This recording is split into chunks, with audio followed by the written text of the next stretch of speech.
to be honest. That's a man. We're gonna get some love in right here. All right, just got to be talking about this 2025 NBA Finals. A lot has transpired. We didn't get our initial takes out and off. I'm on record saying that the Thunder would win in 5 games. Julian believes he's on record saying that the Pacers would be in the finals. Apparently, I don't know how that happened, but we can go. We can really just run back along. Like I said, everyone versus everyone but the Celtics. I said they can beat everyone but the Celtics in the East. It just came true. So it's just conveniently everybody but the person on the other side of the East bracket. Like that's just I don't know what that. Again, we'll run back the tape. We have it all recorded and documented from there. Just really just go back to it and then go from there. But anywho, we've got a 1-1 series, so it's really 0-0. I just have a few things for up. I just have a few things. So we watched 2 games. Of course, the Thunder have been home. They had the home court advantage throughout this series. So let's just talk about that. Not anymore. I said had, didn't I, in the past? Oh, I thought you said that they have had it or they have it throughout the series. Stay with me now. My fault. My fault. Stay with me, man. Anywho, so we'll talk about that home team through those 2 games there. What have you seen from the Thunder in terms of dislikes, approach to the game, experiencing the moment for the first time? Was like, how has that been for you exactly? All right, I'll try to break this down as well as I can. So from a coaching standpoint, I thought they coached the first game. I won't say that they coached it poorly, but I do think it played a factor in them losing. I didn't like that they benched Hardenstein. I know that they thought he was going to struggle with running with the Pacers and also with his defense. But going no bigs throughout the biggest moments of that game, I thought was pretty shocking.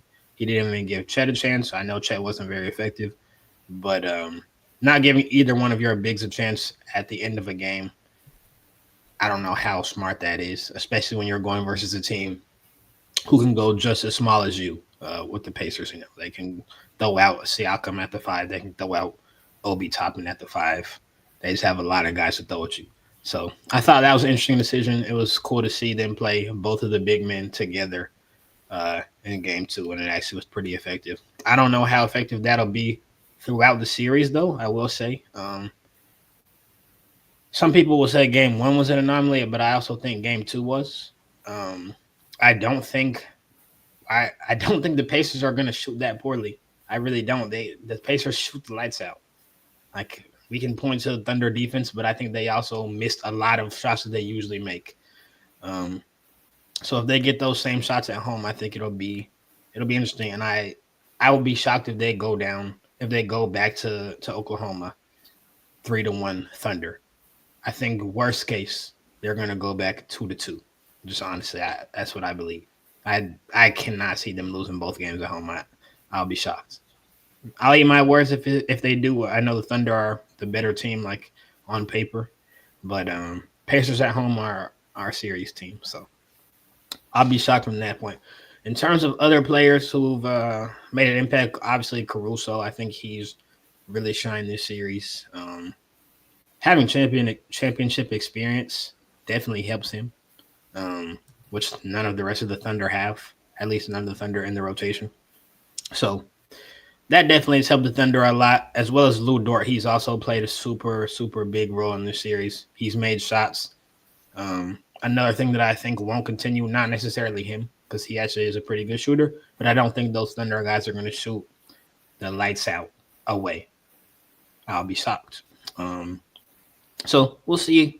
We'll see what happens with that. Like Aaron Wiggins, come on, that probably won't happen again. Not to say he's not a good player. He's cool, but like we can't depend on Aaron Wiggins and Isaiah Joe, and all of those guys to shoot the lights out away.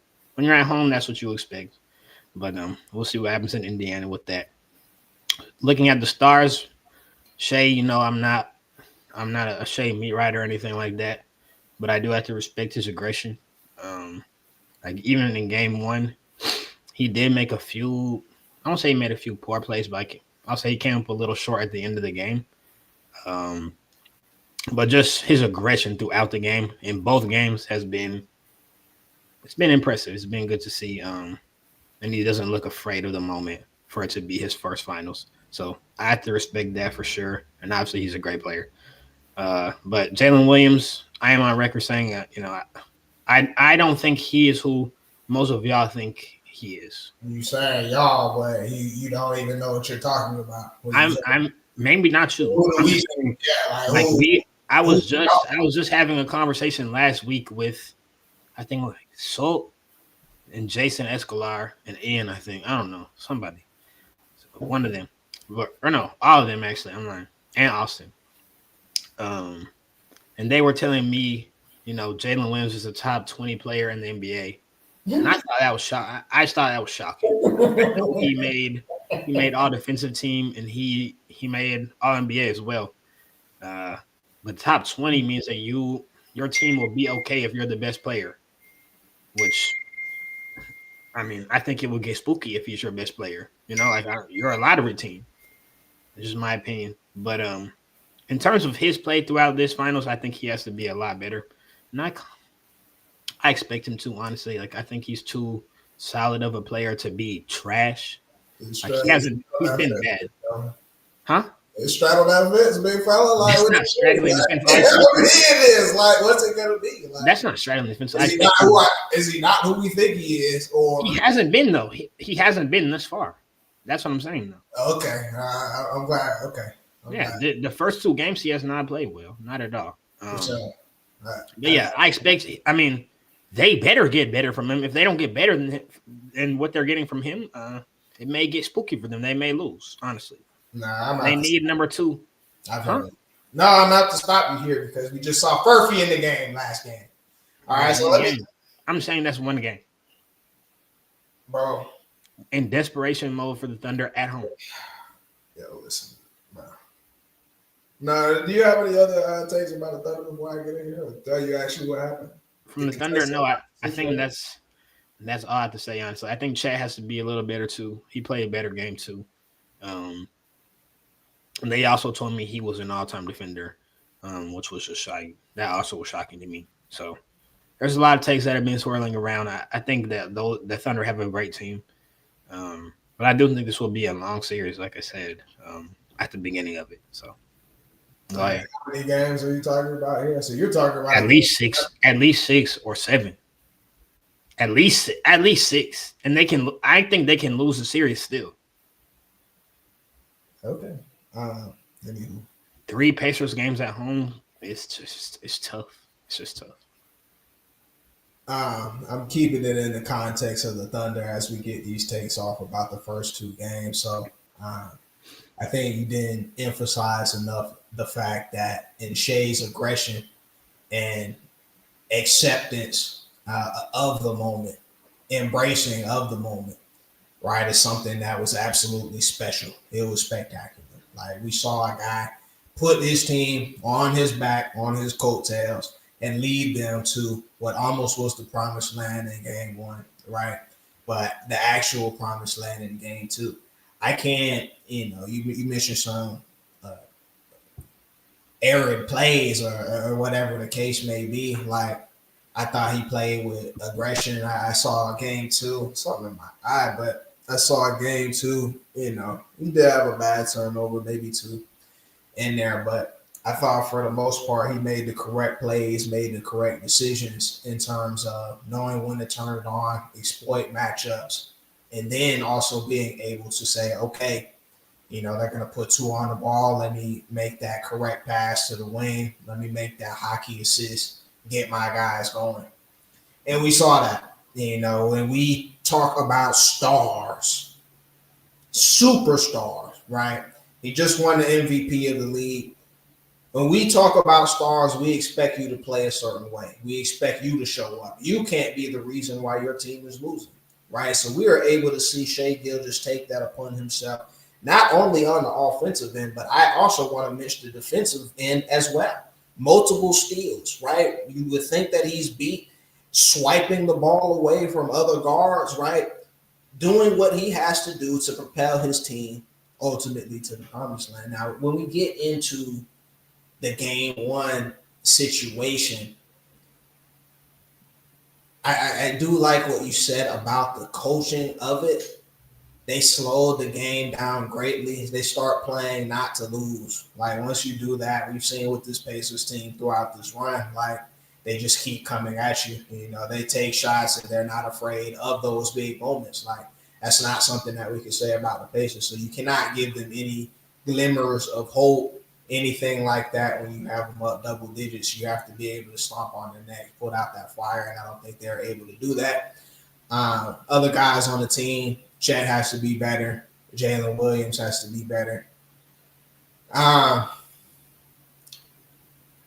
Defensively, I do disagree with you though, because it's been quite smothering. I mean, we do talk about the perimeter efforts of Luke Dort and Alex Caruso, but even when I'm gonna keep it at being the Pacers can't get in the lane. Like we saw that. Like they're struggling to get into the lane, beat the defender in front of them, attack the closeouts. Like I don't know how true that is. I mean, I think Tyrese got into the lane a lot. He just has to look to score. And Neesmith, even not Neesmith, Nimhard and also Pascal, they all can get to the lane pretty much when they want to. I don't didn't know. happen though, right? The second game it didn't. Got through the lane, start getting swiped down. A lot of people say the Thunder foul a lot. Perhaps they're very They do physical, foul a lot for how they get for the opposing whistle. Excuse me. very physical, very handsy. Paul. So it definitely happens. You have to be able to play through that, especially when we talk about the final situation. Now, approaching of the game, defense to offense is going to be their friend going forward on the road. I do disagree with you that guys like Aaron Wiggins and what's his name? I'm blanking on. Kaysen, Isaiah Joe. Case has been all right. He's been much better on the defensive end. Isaiah Joe is the guy I was thinking of.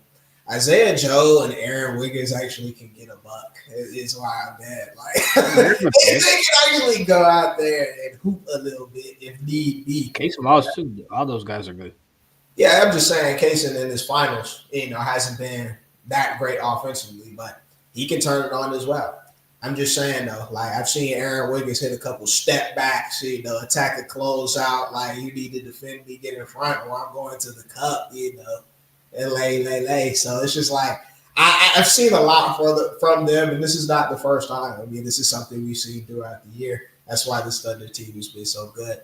Hartenstein, I believe, is an unsung hero in the way he's been able to utilize his minutes. Been big defensively, even making right plays on offense, getting guys involved, that sort of thing here. And the Thunder, I think they've proven that they're the far better team in this series. In both games, they've been up by double figures, 15 plus.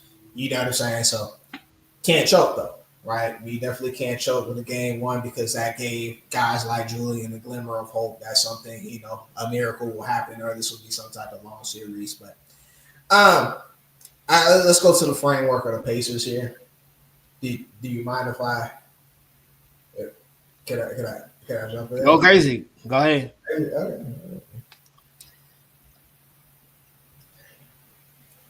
Now, when I talk about the Pacers, especially in the chats that we're in, they've been able to do this run. It's really been beautiful what they've been able to accomplish here, going to the finals, getting through that conference finals in a tough matchup versus Knicks. But they did it by committee. You see what I'm saying? Like it wasn't one or two guys that led that push in order for them to get there. It was unsung heroes. It was the Neesmith contributions on both sides of the floor. It was the Andrew Nimhard contributions on both sides of the floor. It was Pascal Siakam showing us again why he's an all-NBA, all-star championship type player. It was all of these things happening. Miles Turner showing why he deserves a big contract in the summer. It was Rick Carlisle You see what I'm saying? Calling the shots on the bench, doing what he needs to do to put these guys in a position to be great. It was TJ McConnell coming off of the bench, handling the ball, handling the pressure, and leading that push while all stars were on the bench. You see what I'm saying? Like, it's by committee. And when you see them play, it's just never a Luka and LeBron situation. You know who the Rock's going to. They're going to whip that thing around, pause. They're going to whip that thing around. They're going to get the best shot possible, move you side to side on the defensive end, and do that. And ultimately, too, with this run, Drew, they've really took a step up defensively, right? Because the Pacers were not a great defensive team, especially in the regular season. They'll give up 120, 130, whatever, right? But they really taken a leap defensively as well. They have to give credit to those guys, Neesmith, Nembhard, for taking on those challenges and being able to do that. But let's talk about game one and game two, though. Game one, classic Pacers throughout this run, in my opinion, right? You think they're down and out. Then that second half hits, okay? Opposing team gets a little tight, but we're still playing until that buzzer sounds. Like, you never want to be able to count them out. So even when it is a lopsided victory like game two, you're still watching to the end of the game to see if miracles can be made. Because ultimately, Tyrese Halliburton, he is many things, Julian. He's many things, right? He's not many things. But I can't say he's not clutch. Like, that's one thing I can't take that away from the young man. The young man is clutch. So if you put him in the position with his gang of role players, champions, and what have you behind him, like, you have to fear that. You definitely have to fear that because he's known to make plays at the end of the game. But the things that they're doing wrong, Drew, it's to me, it's the tale of stars, in my opinion. Tyrese Halliburton is not a star. But what I did say before the finals is that if he was able to match Shea's energy, right? And I don't mean he has to go out there and score an efficient 30 like Shea, because that's not Tyrese's game per se. But if he's going to give me that 25 and 10, you know what I mean, getting guys involved, that's going to match his energy in order to propel this team to where they need to be. Urine down his leg. Scared. Fearful in game one even. Got to a moment and redeemed himself, but he was scared. Game two, we saw the same Tyrese Halliburton getting 2 feet into the paint sometimes, right? Passing the ball away. Going past half court, giving the ball to Nembhard and standing in the corner. He's scared. He's scared. He has the same amount of points as Alex Caruso right on the Thunder. Alex Caruso is getting shaded away from him. They're letting him shoot. He's a bench player. It cannot happen. So much so that Richard Jefferson is calling him out. He's calling him tour date, right? Stars have to be stars at the end of the day. If Tyrese Halliburton is not going to be the guy that Julian thinks he is, 1, 2, 3, 4, 5. That's all I got to say, though. Pass the ball to Siakam. Let him exploit the mismatches down there. Give him a little cross screen action. Get him against Casey Wallace. Let that young man go to work. But anyway, go ahead. I mean, I'm just going to start off refuting your point. I mean, Tyrese is obviously a star. You know, how are you obviously a star? You want to pull up his stats? You just said that Jalen Williams didn't play well. Does Tyrese Halliburton play well? He's on another level than Jalen Williams. What is that? I didn't ask you that. Is he playing well? No. Okay. So LeBron was. Is our expectation for a star to play well in the biggest moments of the season? Yes, and I expect him to play well. If I'm trying to do that, then how can I call you a star? I expect him to play well. At home? Like a role player? No, I'm talking about throughout the rest of the series. But yes, I expect him to play well. I do. I mean, anyways, though. You spat out a lot of BS right there, but facts. All right. No facts. But yeah, to your point, I do think he has to be way more aggressive. In game one, I don't think he was scared at all. Game two, I don't think he was scared game two, but I do think that he played a sloppy game, and he also wasn't as aggressive as he needed to be until the end. If you get the Tyrese Halliburton that you got in the fourth quarter, I think it's a completely different story, which he's shown he can be.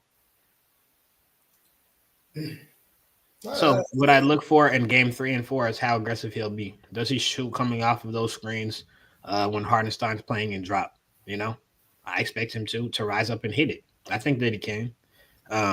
Shout out to the real app though. I definitely love this app, right? Because it's gonna definitely blow everything he got to say out the water. But you got anything else before we get to Helly? No, I'm just saying, like, yeah, I expect him to be more aggressive throughout the rest of the series. And also, I think Pascal Siakam needs to be much better as well. He was really bad in game 2. I would say he's worse than Tyrese in game 2. He ain't got no point guard out there.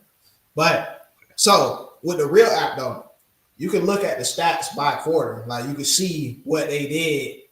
You know, right? Just said he played bad. You know what I'm talking about? I put you on that. You remember that? Like you started using it after I started putting the screenshots in there. Like it helped you with your little better, you know? Bro. What are you talking about? Get your stats up so you're more knowledgeable player. Quarter 1, game 1, Tyrese Halliburton, 1 of 3 shooting. It's not enough. Second quarter, took 1 shot. It's not enough. So you're going a half with he's the second best player, right? Like we can agree to that. Tyrese Halliburton. He's the best player. What? He is the best player on the Pacers. But if we're gonna say that, I don't agree with you. But if we're gonna say that, that makes this even more egregious. Like, are you sure you want to die on that hill? Because if he was a role guy like he is, then it's not as bad. But all right, he's the best player on the Pacers and most important player. So your best player is taking 4 shots at halftime.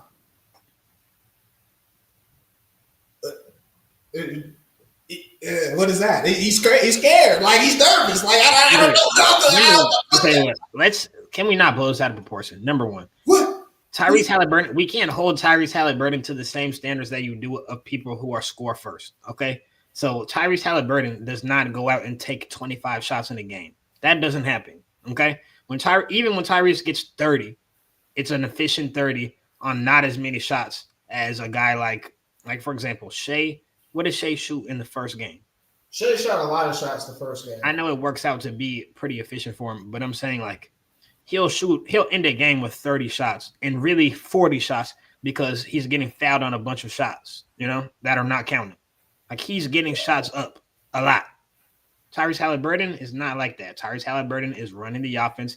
He's helping everyone else play within the flow of the game. So I don't hold him to that same standard of like counting shot attempts. No, it's more about him being aggressive. If Tyrese Halliburton is driving, he needs to look to score. I agree. But he doesn't have to force shots. I don't want him to do that. That's not his game.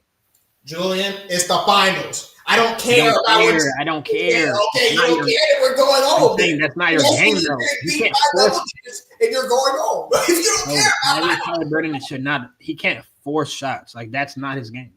Julian, if he's the second best player on the team, he's going to have to exploit the defense to his favor. Him being passive, passing the ball out the wing, letting Nembhard run the pick and roll is not what a star does. It's not what a star does, bro. And if we look at this here, right, so through a half of basketball, no free throws either. I don't care what your game is, bro. Like, that's not going to get us a victory when it comes down. I agree that he needs to be more aggressive. I don't agree with you saying that he needs to jack shots. Like, he doesn't need to do that. I'm not saying he needs to jack shots. That's what you're saying because we're looking at shot attempts. We're looking at shot attempts, and I'm telling you that's not the metric that you should be grading him by. Julian, let's think of him out of a point guard. He's a point guard, right? Yes. Running the offense, handling the ball most out of anybody. Okay. You have to be able to know the flow of the game, understand where he does that as well as anyone. Excuse me. If his players are not performing, he has to take it upon himself. Now, I don't like ESPN broadcast, but let me tell you what Richard Jefferson said. If he is a threat to score the basketball, it's going to open up everyone else's game so he can get his passes off and put them in the best position to succeed. I agree. He is not doing that. 7 shots a game does not worry me. Bro, I said in game 2 was worse than game 1. In game 2, I agree. He needs to be way more aggressive. Game 2, let's get to game 2.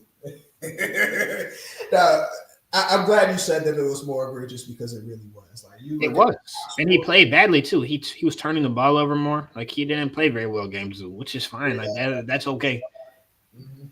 Now he ended with 17 points, though, Drew. I know they were at the end. I'm aware. No, but the audience doesn't know.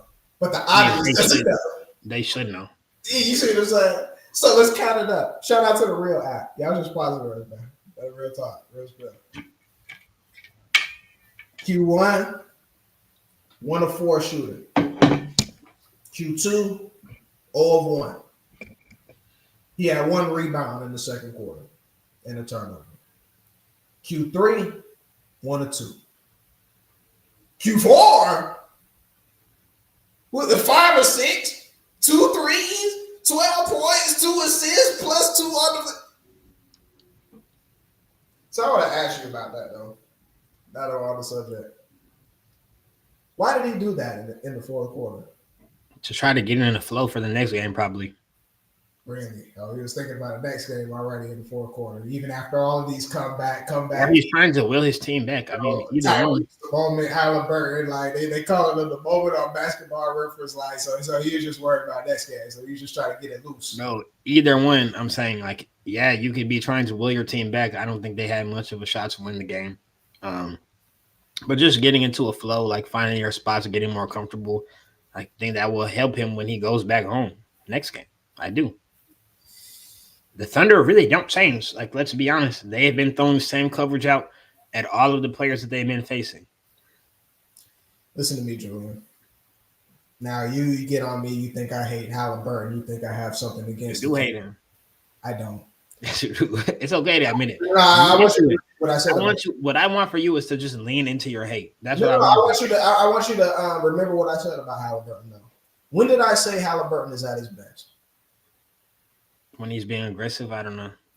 When he's being aggressive. It's so simple, Julian. You're telling me he's not a scorer. He has all the capabilities to get to his spot and raise up. He has all the capabilities to attack the closeout, get his 3 off the dribble, play the pick and roll like that. It's going to open up their full offensive game, their full offensive repertoire. I agree. You're going to probably see an explosion in the next 2 games. But that's not good enough, Julian. Why do I have to ask for that? Why is it that we need to be almost down 2-0? But there's no almost. They're tied 1-1 with the Thunder, the most dominant team in the NBA. They're down. They are tied 1-1 with the Thunder, the team who was the number 1 team in the league this year. He's good. They stole home court. So I mean, if that's not enough, we were expecting them to be up 0-2 or 2-0. Excuse me. Well, and you should have seen how pissed off Shea was. Yeah, he should have been pissed off. They blew the game in the first game. Yes, I understand. But like you said, they blew it, though. This is not a game that they typically would lose or should have lost. They were playing a better team. That's why they typically win and lose it. It wasn't good enough. I don't think that they necessarily choked. Like, there wasn't a choke in the Thunder. I don't think so. I don't think it was a choke. They lost with 0.3 remaining on the clock. That's a choke. Like, they were up the entire game. That was the only time the Pacers had the lead. Do you understand? I don't consider that a choke, though. That wasn't a choke. The Pacers took the game. How is that not a choke? If you're leading, for example, they lose on a buzzer beater. That is choke. No. For example, they choked versus the Nuggets in Game 1. They choked that one. Like, their coach made a boneheaded decision with fouling. They came down, missed the free throws. Somebody came down. Aaron Gordon came down, made a shot. That's a choke. It's no difference than what just happened. Yes, it's no difference. Yes, there was. They plays down the stretch and lost on a buzzer beating shot. It's they got to the place that they wanted to, though. That's the difference. I don't think that they choked. Like, they got to Shea getting a one-on-one with Nembhard. He got locked up. The Pacers took the game. I don't know what you want from me, bro. The Pacers came and took that game from them. We had Andrew Nembhard coming down, sizing up Shea in the clutch, step back 3, bang. Miles Turner, step back 3, bang. Like, it's tough. It's not a trope. Lose a double-digit lead in the second half. I don't think that's and then proceed to lose on a buzzer beater. That is choking. I don't know what. At what moment did they choke? At what moment did they choke? when they did not make plays down the stretch to sustain the lead that they had throughout the entire They're just playing a team who's playing at a higher level than them. At that point, they were just playing a team who was playing at a higher level than them. They were just outmatched in that moment. They're crazy. They were crazy. How was that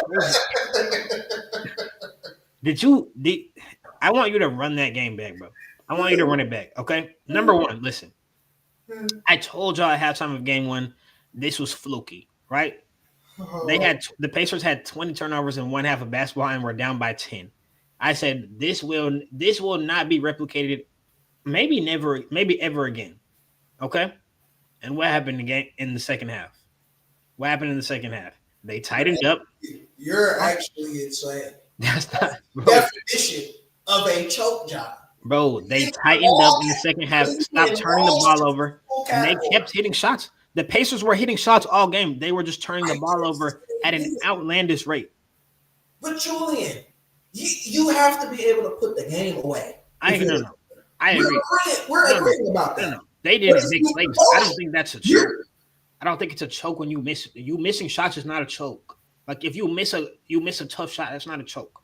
Julian, if you're leading in every statistical category, you hold. They weren't though. They weren't shooting well that night. That's what I'm saying. Excuse me. They didn't shoot the ball well. I don't think that you lead through the duration of 4 quarters until 0.3 seconds are remaining in the game. You choked. I don't think they choked. The game got stolen from out from underneath them. I agree with that. There's no difference. Yes, there is. There's no difference. I don't think that's a choke. Okay. Yeah, bro. You think what you No, they didn't play. They weren't playing that well throughout the game. That's what I was saying.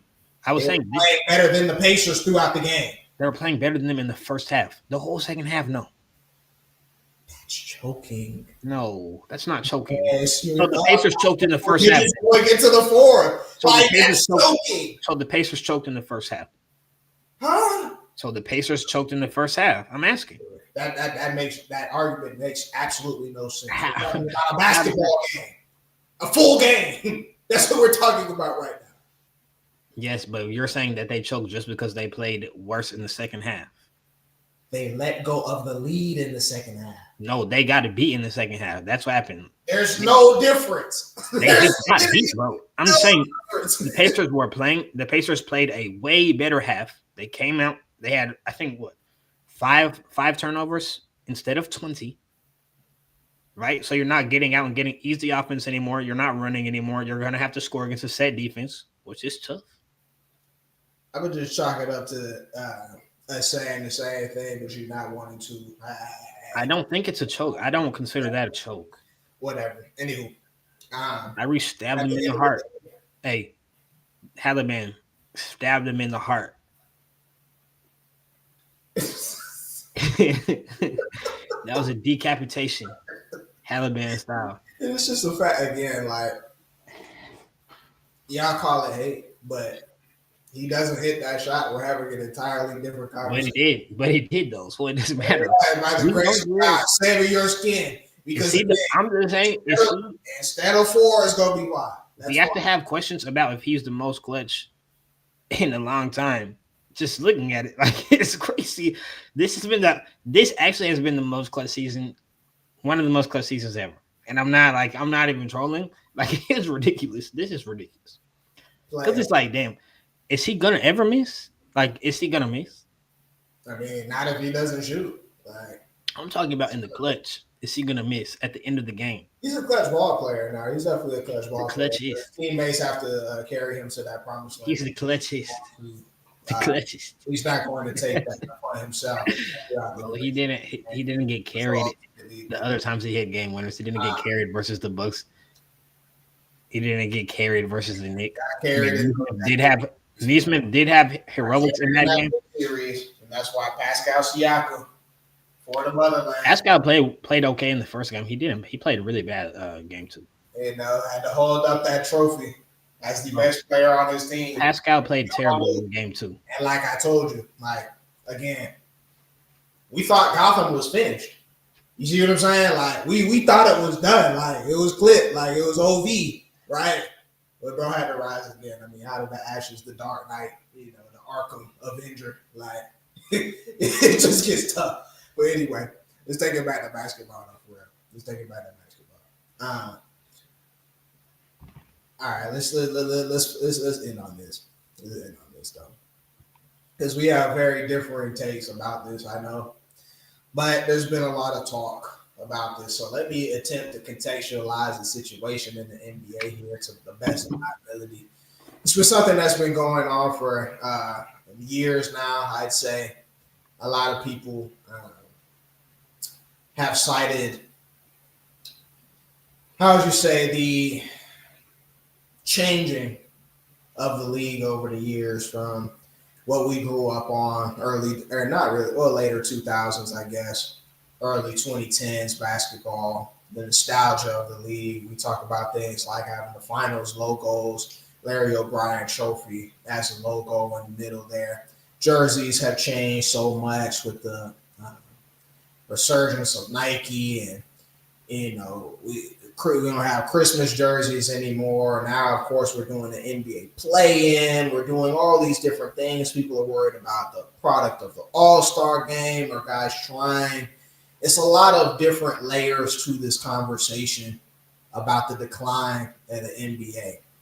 Now, an interesting stat that we have here, Julian, is not only is this one of the least watched finals, in recent history, but this is one of the first times where we saw the finals ratings drop after game one. Okay, so now game two, that's not something that people were really tuning into as much as even that first game there.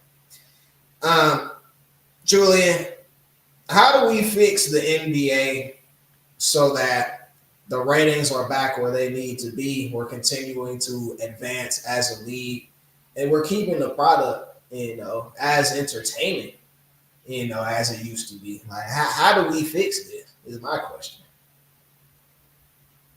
And what's the biggest problem too? While you're at That's a tough question. I think first I want to address the problem. My thing with the NBA is I don't think anyone group in particular is really at fault. Like, I think everyone has faults to why I think there's been a decrease in quality of the game. So, like, we can point to the players, like, yeah, regular season, low management, things like that. Um, lack of effort, lack of defense, which is, I would say it was different when I was growing up, when we were growing up, for sure. And then we see things like, the evolution of the game. So, like, foul baiting is a huge thing now, which I think sucks. It sucks to watch. It's not like it's not necessarily bad.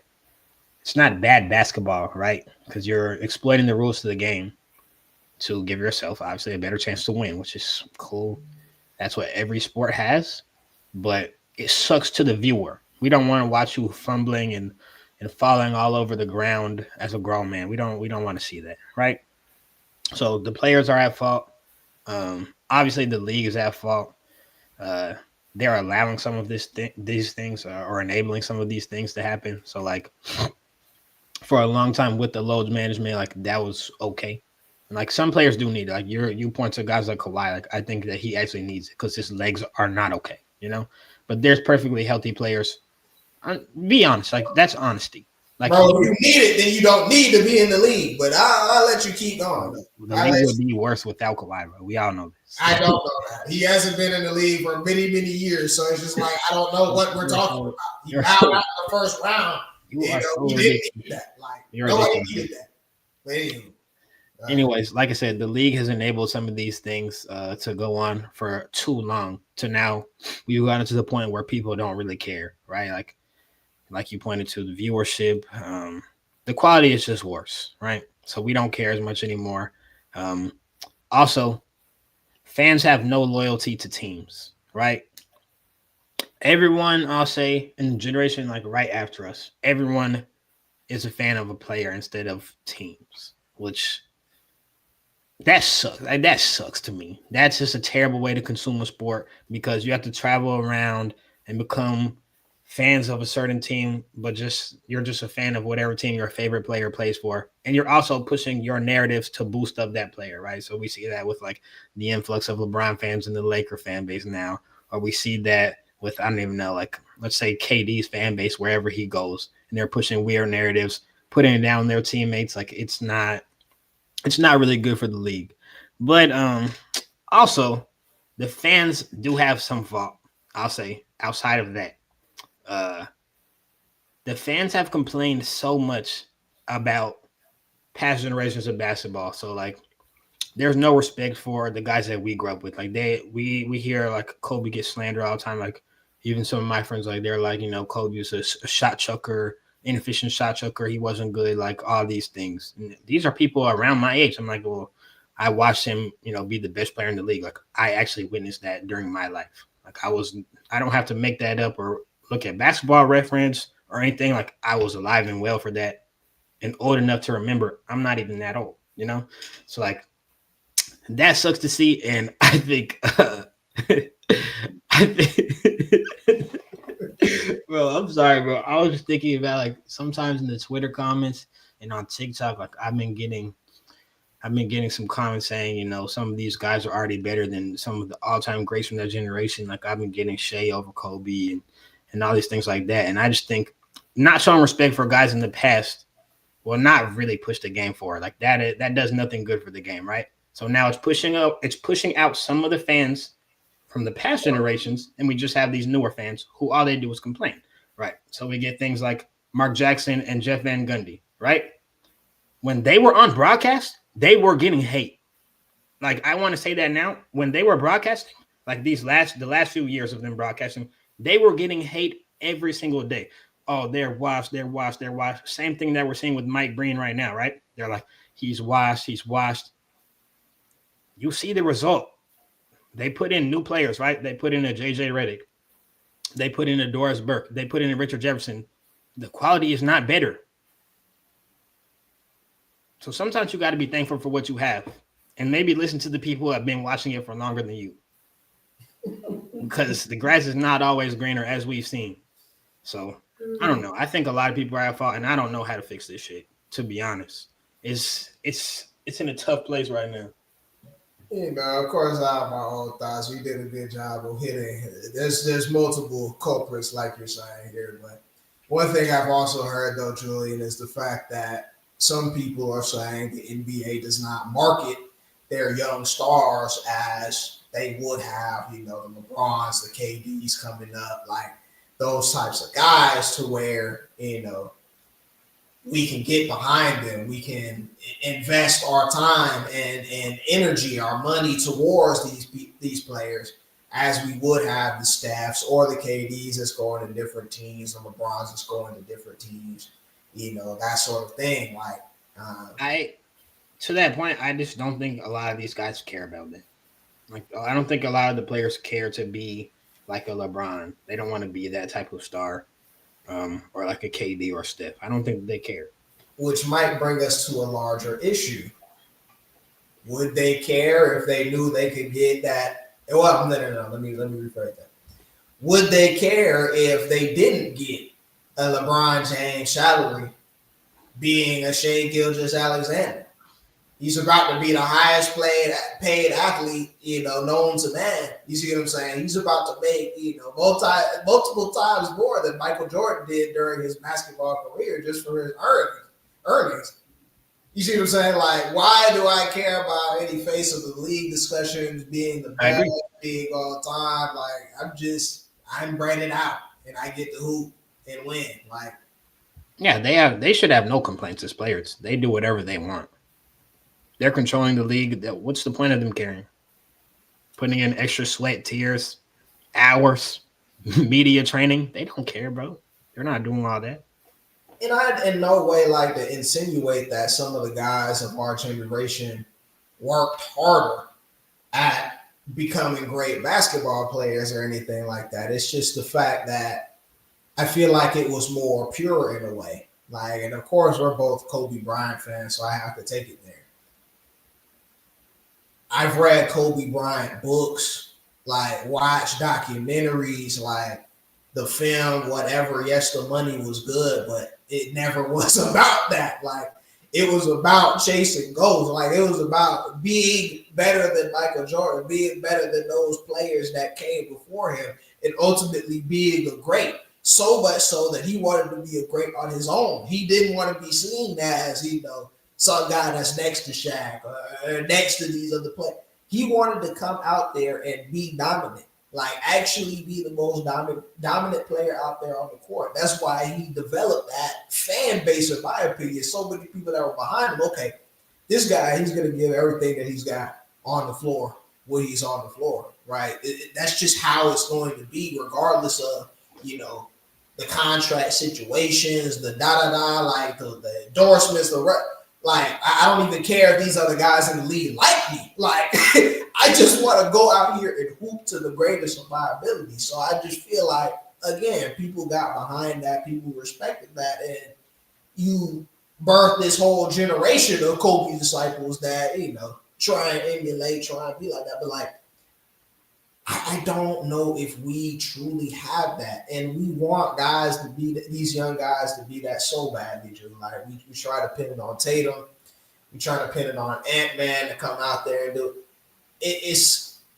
I feel like life is just too good. I can do whatever I want to do. I'm gonna get the bread. Like it. I'll say commercials. That's it. Like yeah. I'll say like the players who played with Kobe, like I think they were, and Kobe himself, I think that was kind of the last of a dying breed, Like the generation that came after him, even the greats are not like that. Like they're killers in their own way, but it is different. Like with guys, even like, I mean, I don't want to take it there, but even like LeBron, like it's done differently. He went about that way differently. Not to say he had, not to put down his career at all. Like he's obviously has one of the best careers ever, period. But I don't know. He just approached it way differently than a Kobe did, than a Michael Jordan did. So it makes for a different product. I know we might be talking in circles, but it definitely creates a different product. I just don't. I don't see guys like have that same fandom for these other players. Like no, it's only like LeBron stands. Yeah, it's the broad stands. KD has a fan base. There are a lot of guys that still love KD. Shea now, he's rising. I'll say Shea's fan base is growing, but it's not. He's not. I don't think he cares to be like out there in the media enough to be, to get that huge fan base like a LeBron. So, and it's just so hard to articulate the nostalgia of it, man. You can't describe it. Like guys would throw wads of paper in the trash can and yell Kobe afterward. You see what I'm saying? Like it was like on a whole different level. It was a completely different standard that we had, and I think Steph did a great job with his career. I really think he was able to change the game with the things that he was able to do, not only on the court but off it as well. But again, man, this new generation, I just don't know where we're going here. I don't know if it's going to be a phase world. Like you can almost boil it down to like I remember when I was around 8 to 12, that age range, maybe to even 14. Like I think 8 to 12 is a good one, actually. Like 2008, 2012. All right. Those years, I will come home from like, I don't know, a Sunday out and I'll be at church, actually. That's where I'll be. I'll come home from church on a random Sunday and I'm rushing to go watch a Sunday NBA basketball game. I'm excited. Regular season. I don't know who's playing. It doesn't have to be the best teams in the league. Like just two quality teams, I'm lit to watch that game when I can be doing anything else before I have to go back to school on Monday. Now? No way. No chance. Like, bro, I'd rather be at brunch than watch. I'd rather be at brunch. This year, we had the Thunder and Nuggets were facing off. And it was basically like almost like the battle for MVP. It was Shea versus Joker at the end of the season. It was smoke. Right? Big game. I was at brunch, bro. I was at bottomless brunch. Like, I was at bottomless, bro. Hey, come on now. We changed so much, dude. And again, we can talk about this for hours, but to that point, though, Drew, because nowadays you never know when you go get a 20-point, 30-point blowout in the game, and it just be over after 2 quarters, and then you just look stupid in front of That's the what happened in that game. They blew them out bad.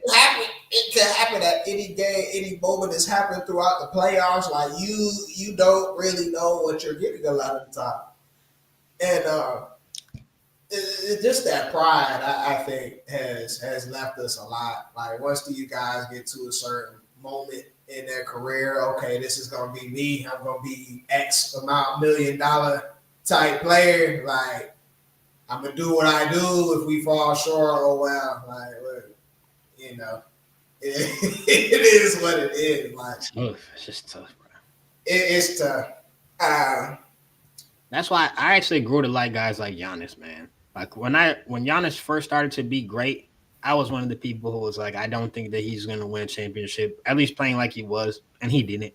He switched it up. He took himself off the ball.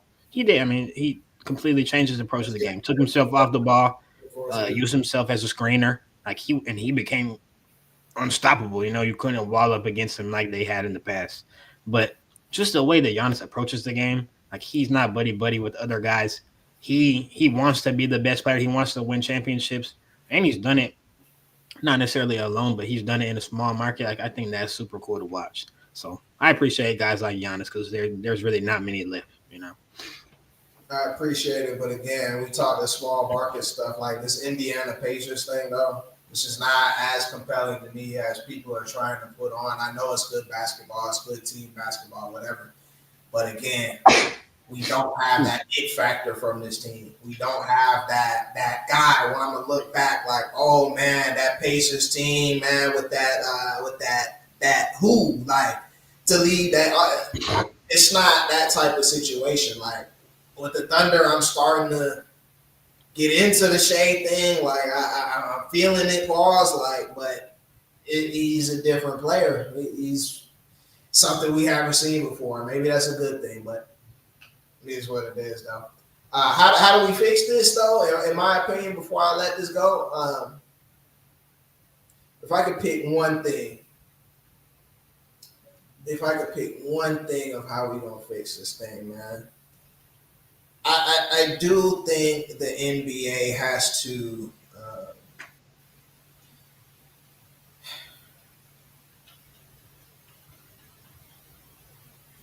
I do think we need to get that other guy, Drew. Like I do think once LeBron's over with, maybe his last 1 to 2 seasons, we're gonna have to crown somebody, and they're gonna have to accept that, like, and run with it, in my opinion. Like, and I really want it to be a case where somebody wants that, for themselves. Like, I want to be the next, LeBron, be in those discussions with this guy. Not so much so I'm so in awe, like he's such, I want somebody to take that, and I really do think Ant-Man has a chance, man. But it's just he's so young right now. Yeah, he's so young, and he's got extracurriculars. I think that goes into his age, though. Yeah, but he's got to get his game right too, in my opinion. Oh, for sure. I mean, he's going to get better for sure. He's already gotten better, so I think that he's going to get a lot better, honestly. For sure. He's one player who's actually shown noticeable growth from year to year, which I think I've said with this like newer generation of players, I think that we see less growth from year to year, just in a general trend throughout the league, like from the stars. I'm saying, like I think guys hit their peak way earlier than they used to. Oh, that's definitely for sure. Like they hit that peak and then plateau. Yeah. For sure. Nah, definitely. But yeah, there's a lot that can be fixed, though. A lot that can be changed. But anything else before we get off this thing?